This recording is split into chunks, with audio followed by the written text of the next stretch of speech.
How not to trim a tree. Today, Larissa and I are doing 3 flower bed jobs this morning, and we are taking you along for the ride. Let's go.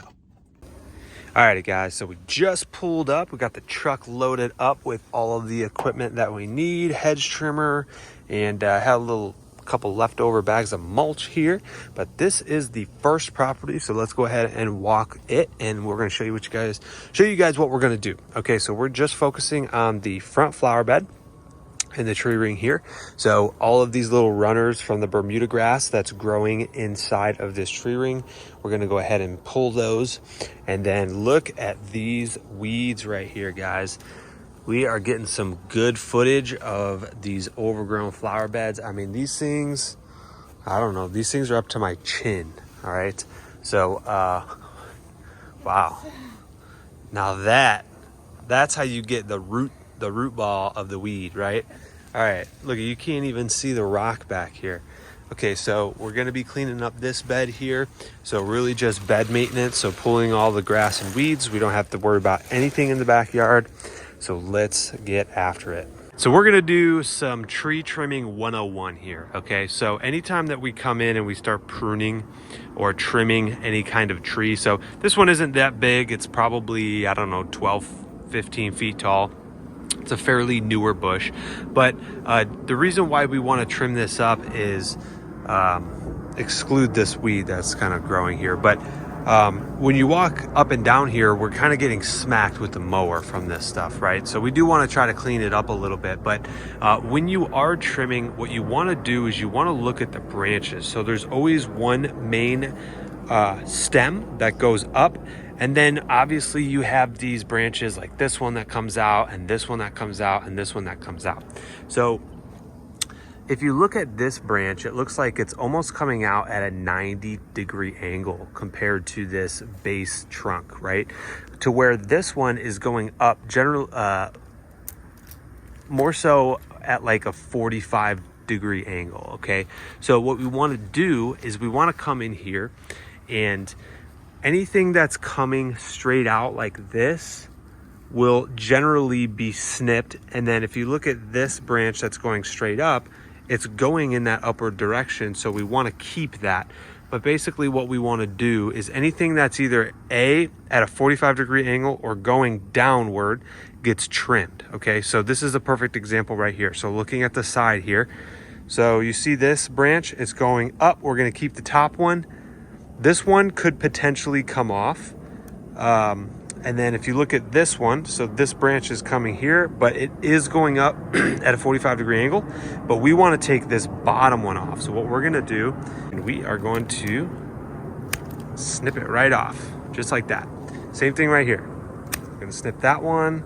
We're going to snip that one. This one could more than likely be snipped. Okay. Again, do you see this branch that's just, literally, if I left this branch is going to get bigger and it's just going to go down to the ground. So we want to take that one off. We want to take that one off. And that is how you prune a tree. So now all of these branches are going up into the sky. All right, guys, we got 3 bags of disposal. So we had 2 budgeted hours on this job. And as you can see, we cleaned it all up really, really nice. The customer also asked us to do kind of more of a defining bed. So we didn't have the right tools just because we didn't necessarily quote it. But we used a shovel and a weed eater, and we try to get it as best as we can to kind of mimic what this bed looks like. See how there's a nice defined line there? That's kind of what we were going for. But this is it. We are all cleaned up and on to the next property. All right, property number 2, 1.5 budget hours. What are we doing?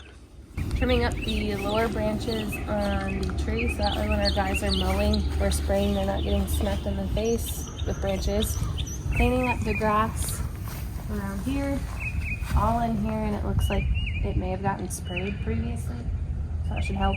And then pulling out any of the dead stuff underneath these monkey grass, and then there's also a tree in the back. Yeah, so any of this brown stuff here, we should be in and out here in probably about, I don't know, 30, 45 minutes between the two of us. So I was just here last week to quote this, and all this stuff that's brown now was all really green. And the homeowner, she was telling me how she was trying to take care of the yard, and she's like, it was so bad down there, and I can actually see it's all turning brown now. But it was like a clovery type weed. Yeah. And you can kind of see the weed control is really working on this stuff. Anytime you see this brown, shrivelly stuff coming in, that's when you know it's doing a great job. Look at this. Look at that little guy shriveling up. I'm gonna give you guys a little quick tip here whenever you're doing bed maintenance to make sure the customer is satisfied and you're doing a good quality job. So most people come in here, surface level here with the mulch, and they just take this and they rip it. Okay, and as you can see, actually I did get some root system, but most of the time you don't get what you need to. Okay, that's a perfect example of a not good job. You're not actually getting the root system. What's gonna happen is that's gonna come up and pop up 2 weeks from now, and it's gonna be covered in grass again. So what I recommend is coming through and actually pulling back some of this mulch and dirt here, getting down to the actual root system here, and go ahead and pull that out, which I'm not actually doing that great of a job. But in that scenario, again, you kind of dig around it and really get those stolons that are a lot deeper. Okay, this is a good example of getting the stolon and the root to make sure that it doesn't come back. Alrighty guys, just wrapping up this second job here.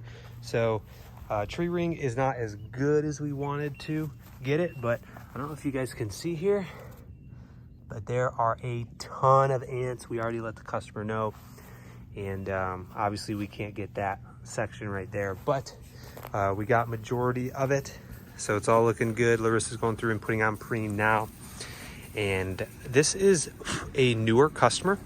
And over here, if you look, they have mailboxes where the community has to go and pick up their mail. And they're actually putting in the mail there now. But what we're actually gonna do is we're gonna put a yard sign right there, and maybe one on the other side too. So that way when people come, pull up, they hop out and they see our signs, because this is our customer anyway.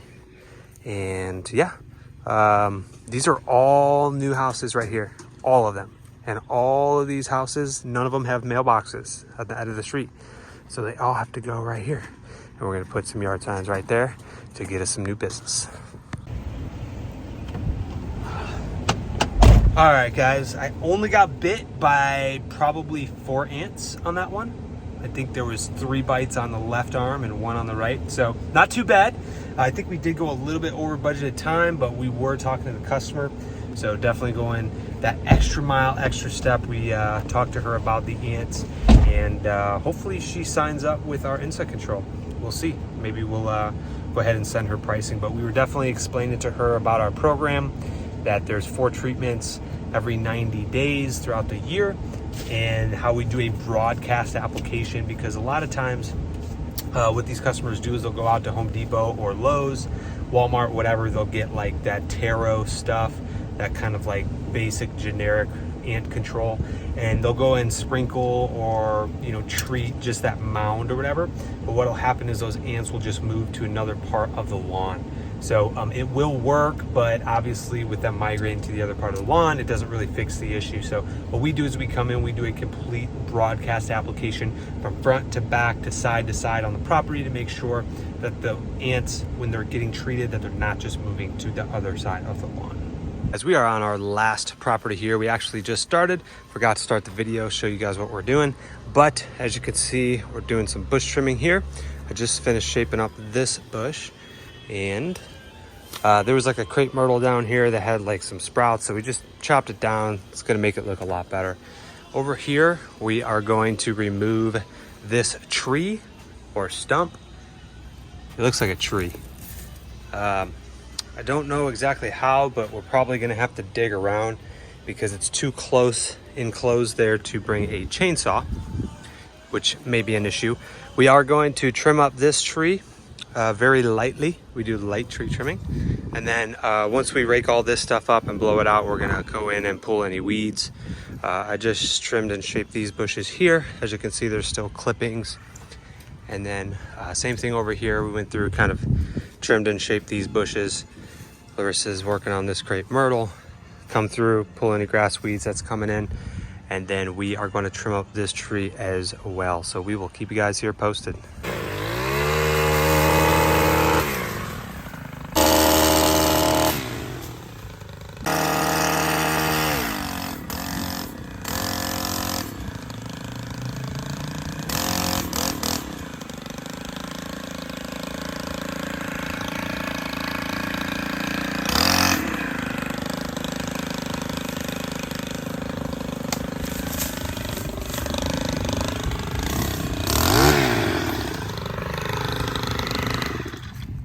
How not to trim a tree.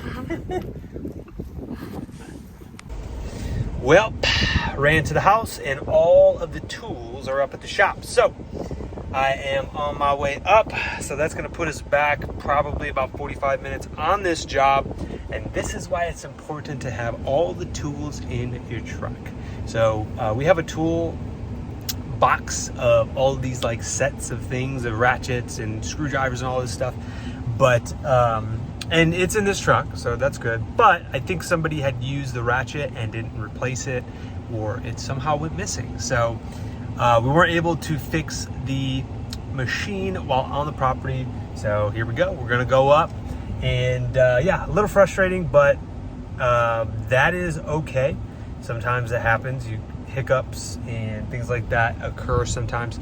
And what I try to tell myself is, if this was the 100th time, I learned this from Alex Hormozy, or if this was either the 100th or 1000th time that this is happening, how would you feel about it? Like, how would you feel? You'd be like, okay, I'm used to this, I'm numb to this, it doesn't faze me. And so anytime I get frustrated or upset about something, I try to use that mentality of just like, hey, what if this was the 1000th time that this has happened?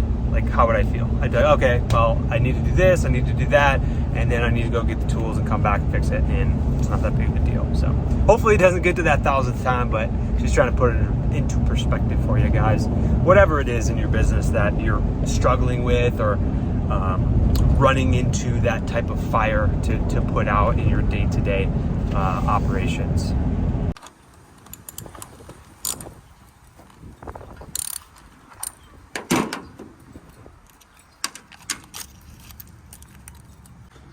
All right, so anytime you're using this piece of equipment, there's two mechanisms that you can use to adjust the chain and the bar. There is this big nut here, and then there's also a screwdriver hole that you put the flathead in. So in this scenario, the chain obviously came all the way off, so we're gonna have to take this off in order to put the chain back on. Man, this thing is dirty. Oh my goodness. Look at that. We need to get a wipe. Can you grab me a wipe? All right, so when you move this actually moves the blade up or down. I don't know if you can see that, but as I'm tightening it, the blade is going down, which is what we want, because that'll make this chain a lot more loose. All right, so what we're gonna do is we're gonna go ahead and put the this cover back on here. Before we tighten this nut down really tight, what we want to do, so look at this chain right here, see how loose it is? We want to stick our screwdriver in here and make this tighter. So I actually have to go opposite, like I'm unscrewing something, and that will actually tighten the blade there. So I don't know if you can see, but the slack is not as much slack. So what you want to do is get it somewhat tight to where when you pull it, the bottom of the teeth are basically at that bar when you pull it, just like that. Okay, and then once you get that, you'll come in here with the actual ratchet and tighten this down. Now when you do this, this actually does tighten the chain a little bit. So that's why I say you want to leave a little bit of slack in there. But once you come in here at the end here,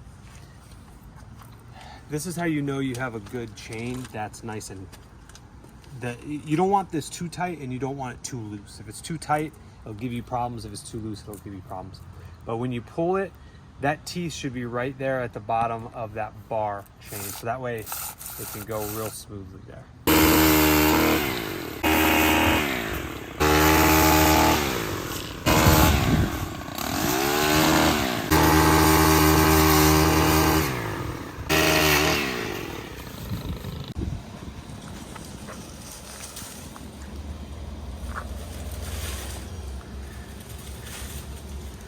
Just wrapping up out here. About to have a full bed of debris, but good thing we got a place to burn it. Alrighty guys, the finished product. We trimmed up this tree. We removed that bush or tree thing over there. We cleaned up the flower beds. We got an entire truckload of debris. Look at that. We're gonna have to dump that. And then, so yeah, anytime we're trimming up trees, 9 foot 6 inches is the requirement in our HOA communities. That way the mail trucks can come and the trees aren't smacking their vehicles as well as personal vehicles as well. But guys, this is it, all wrapped up. And there you have it. That is a wrap.